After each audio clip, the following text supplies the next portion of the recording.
بسم اللہ الرحمن الرحیم۔ السلام علیکم دوستو، آج کی ہماری سنتوں میں سے پہلے نمبر پر جو ہے وہ نماز کی صرف پہلی رکعت میں سبحانک اللہم و بحمدک و تبارک اسمک و تعالی جدک و لا الہ غیرک یہ پڑھنی ہوتی ہے۔ دوسری، تیسری، اسی طرح چوتھی رکعت کے اندر یہ سبحانک اللہم جو ہے یہ نہیں پڑھنی، صرف پہلی رکعت میں پڑھی جاتی ہے۔ یہ دوسرے نمبر پر اسی طرح جو ہے صرف پہلی رکعت میں امام کو اور جو اکیلے نماز پڑھنے والا ہے اس کو اعوذ باللہ من الشیطان الرجیم پڑھنی ہے، یعنی پہلی رکعت میں چاہے امام ہے چاہے اکیلا منفرد نماز پڑھ رہا ہے تو پہلی رکعت میں اعوذ باللہ سے شروع کرے گا جب ثنا پڑھ لے گا۔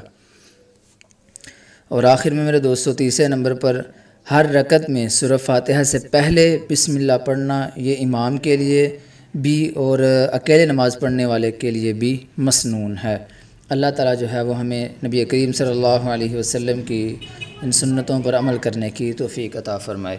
اعوذ باللہ من الشیطان الرجیم، بسم اللہ الرحمن الرحیم۔